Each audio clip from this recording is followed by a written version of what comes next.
चंचूरा गांव में भीमा मछुआरा और उसकी पत्नी रमा अपने बेटे बट्टू को लेकर परेशान रहते थे। बट्टू बहुत ही भोला और बुद्धू लड़का था। गांव में सभी उसका मजाक उड़ाते थे। बट्टू, ये ले मछली और चावल अपने पिताजी को दे आओ, और हाँ, गांव वालों से ज्यादा बात नहीं करना। ठीक है माँ, मैं किसी से बात नहीं करूँगा, सीधे पिताजी को खाना देकर आऊँगा।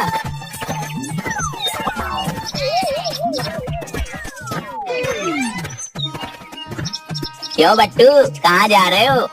पिताजी को खाना देने जा रहा हूँ। माँ ने मछली और चावल दिए हैं। भाई देखो, तुम मेरे पड़ोसी हो, तुमसे क्या छुपाना। कल रात मेरे सपने में एक जलपरी आई थी। वह बोली कि जो कोई भी कल मछली खाएगा वह 1 मिनट के अंदर मर जाएगा। हे भगवान, माँ को आज ही मछली बनानी थी क्या? अब क्या होगा? अरे पड़ोसी ही पड़ोसी के काम आता है। ये ले मेरा खाना, ये पिताजी को दे देना। वैसे भी मेरा आज खाने का मन नहीं कर रहा। लेकिन ये खाना, इसका क्या करूँ?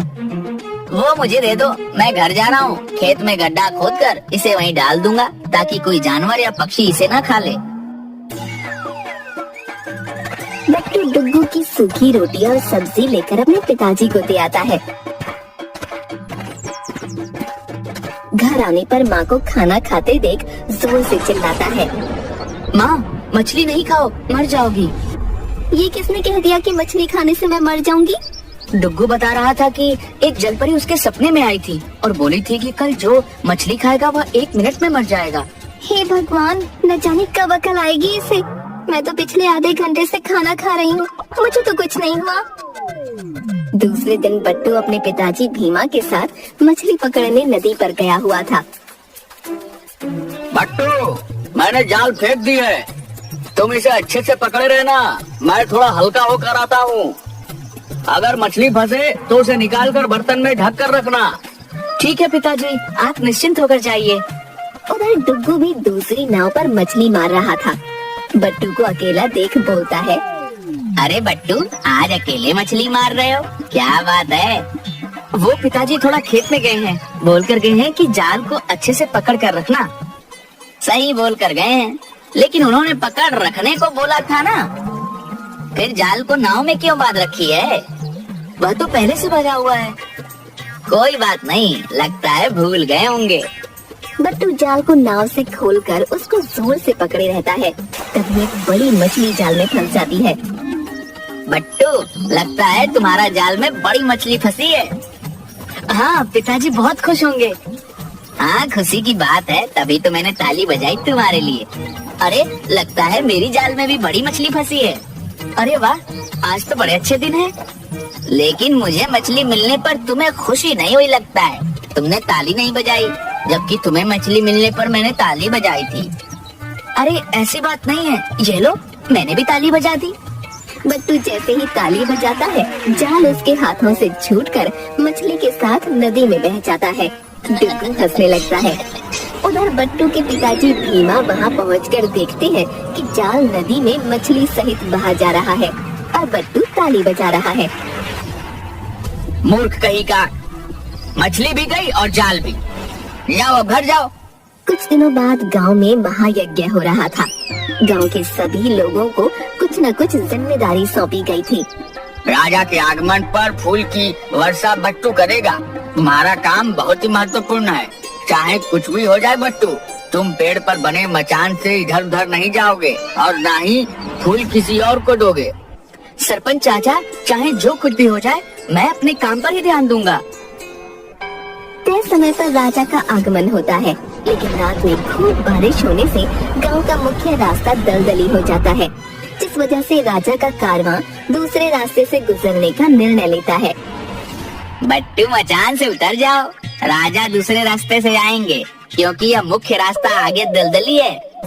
डुग्गू, इस बार मैं मूर्ख नहीं बनने वाला। चाहे जो कुछ भी हो जाए, मैं ये मचान छोड़कर नहीं जाने वाला। देखो भाई, माना कि हम तुम्हें बार बार बुद्धू बनाते रहे हैं, लेकिन इस बार सच बोल रहे हैं। राजा के मामले में झूठ बोलकर मृत्युदंड लेना है क्या?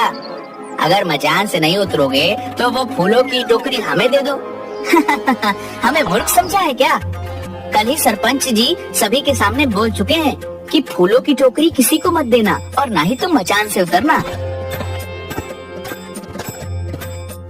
अरे डुग्गू, तुम लोग यहाँ पर क्या कर रहे हो?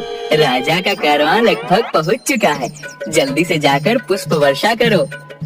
पिताजी, ये बट्टू ना ही मचान से उतर रहा है और ना ही हमें फूलों की टोकरी दे रहा है ताकि राजा पर पुष्प वर्षा किया जाए। सुंदर एवं गांव वालों के लाख समझाने के बावजूद बट्टू मचान से नहीं उतरता और राजा बिना स्वागत के गांव में प्रवेश कर जाते हैं। दूसरे दिन पंचायत में कल जो हुआ वह नहीं होना चाहिए था। एक लड़के के कारण गांव की सारी इज्जत मिट्टी में मिल गई। जी सरपंच चाचा, बार बार यही रट लगाए रहा कि सरपंच चाचा ने मुझे यहाँ से हिलने के लिए भी मना किया है।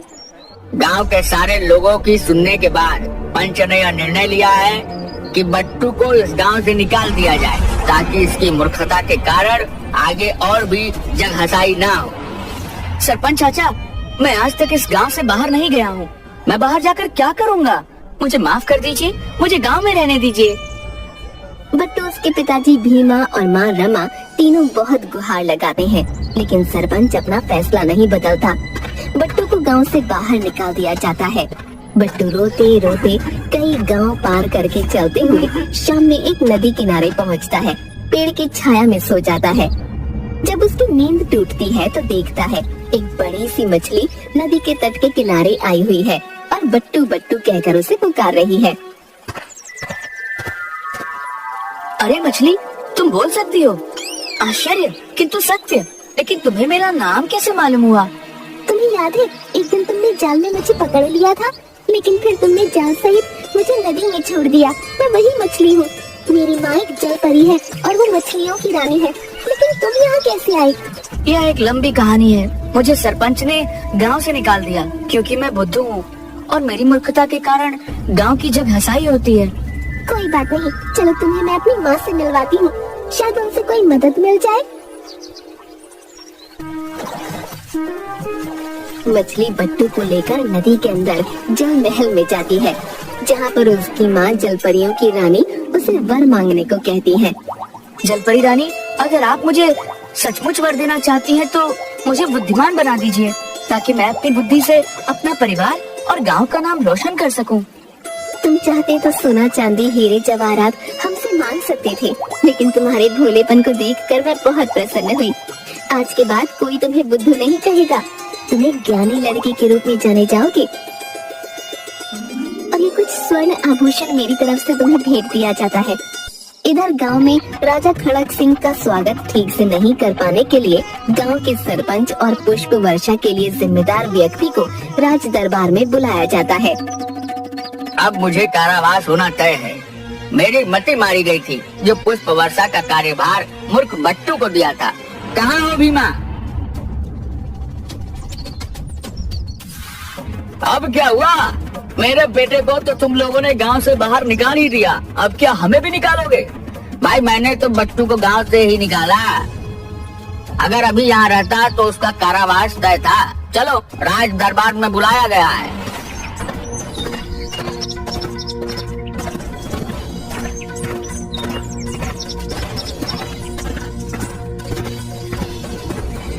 क्यों सरपंच, तुम्हें बताया गया था या नहीं कि मैं वहाँ आ रहा हूँ? महाराज की जय हो। मुझे बताया गया था महाराज, लेकिन इस भीमा मछुआरे के बुद्धू बेटे बट्टू ने सारा काम खराब कर दिया। तो फिर बट्टू कहाँ है? मेरे भोले भाले बेटे को इन्होंने गांव से बाहर कर दिया महाराज, वो भी एक छोटी सी मामूली भूल के लिए। छोटी सी मामूली भूल? राजा का स्वागत में पुष्प वर्षा न करने को मामूली सा भूल बता रहा है? मंत्री जी, इसे तुरंत कारावास में डाल दो। और सरपंच, तुम 1 सप्ताह के भीतर उस उद्दंड लड़के को मेरे सामने लाओ, नहीं तो तुम्हारा भी कारावास तय है। भीमा को कारावास हो जाता है। इधर खूब सारी संपत्ति लेकर दूसरे दिन सुबह सुबह बट्टू अपने गांव पहुंचता है।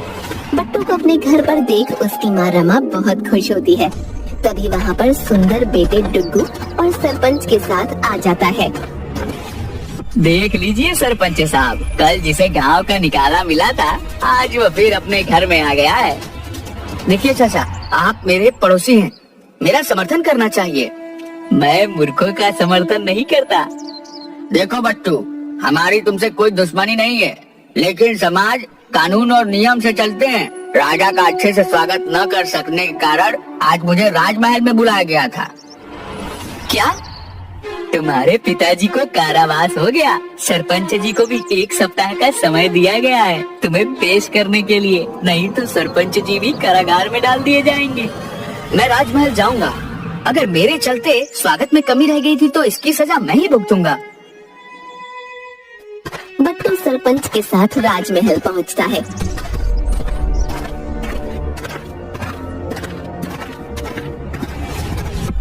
बताओ बालक, मेरे स्वागत में पुष्प वर्षा क्यों नहीं किए? महाराज की जय हो। महाराज, पर पुष्प वर्षा की जिम्मेदारी मुझे सौंपी गई थी, लेकिन रात में भयंकर बारिश होने के कारण सारे पुष्प गीले हो चुके थे और हम नहीं चाहते थे कि गीले पुष्प से आपका शाही पोशाक खराब हो, अतः मैं पुष्प वर्षा करना उचित नहीं समझा। हम तुम्हारे विचार से बहुत प्रसन्न हुए। तभी दरबार में एक ऐसा बहुरूपिया आदमी आता है जो कई भाषाओं का ज्ञाता होता है। वो भरी दरबार में बोलता है, आपके राज्य में कोई ऐसा ज्ञानी नहीं है जो मुझे बता दे कि हम कहाँ से आए हैं। लगभग सभी भाषाओं पर उसका एकाधिकार था, जिस कारण ये पता करना मुश्किल था कि वो किस स्थान से आया है। अगर तुम इस बहुरूपीय परदेशी का सही जवाब दे दोगे तो तुम्हारे साथ तुम्हारे पिताजी को भी माफ कर दिया जाएगा। महाराज की जय हो। अगर आप मुझे 1 दिन दें तो मैं कल दरबार में ही बता दूंगा कि ये महाशय कहाँ से आए हैं और इनकी मातृभाषा क्या है। ठीक है, लेकिन ध्यान रहे, यह मेरी भी इज्जत का सवाल है। मंत्री जी, इन लोगों का रहने का प्रबंध महल में ही किया जाए। कहाँ मरवा दिया बट्टू तुमने। सही कहा गया है कि मूर्ख के संग रहने से हानि ही होती है। कल तो हम दोनों को फांसी लगना तय है। सरपंच चाचा, आप बस शाही आनंद लीजिए। रात में बट्टू उस बहरूपिये को सोने नहीं देता, रात भर बातों में जगाए रखता है। करीब 3-4 बजे सुबह जब वो बहरूपिया गहरी नींद में सोया था, तभी खिड़की से एक बाल्टी पानी बट्टू उस पर फेंक देता है। गुस्से से वो बड़बड़ाते हुए उठता है और फिर चादर तान कर सो जाता है। दूसरे दिन दरबार में, हाँ महाराज, है कोई आपके राज्य में ऐसा ज्ञानी जो बता सके कि मैं कहाँ से आया हूँ? बताओ बालक, कुछ पता चला कि यह कहाँ से आया है? महाराज, ये महाशय सुदूर दक्षिण से आए हैं। इनकी मातृभाषा वहीं की है। एकदम सही महाराज, आश्चर्य। 12 राज्यों में मुझे किसी ने नहीं पहचाना, परंतु ये बालक मुझे 1 दिन में ही पहचान गया। यह जानने की प्रबल इच्छा तो मुझे भी है कि तुमने यह कैसे पता लगाया? महाराज, कोई भी व्यक्ति अचानक आई संकट में अपनी मातृभाषा का ही इस्तेमाल करता है। सुबह जब महाशय गहरी नींद में थे, तभी हमने 1 बाल्टी पानी इन पर उड़ेल दी और ये अपनी मातृभाषा में गाली देकर सो गए। वाह, दिल जीत लिया तुमने। आज से तुम मेरे मुख्य सलाहकार नियुक्त किए जाते हो। मंत्री जी, अविलंब इसके पिताजी को कारागार से मुक्त किया जाए। इस तरह गांव का मूर्ख बट्टू अपने ज्ञान से गांव का सबसे बड़ा अधिकारी बन अपने गांव का नाम रोशन कर देता है। सारे गांव वाले बट्टू की जय जयकार करने लगते हैं।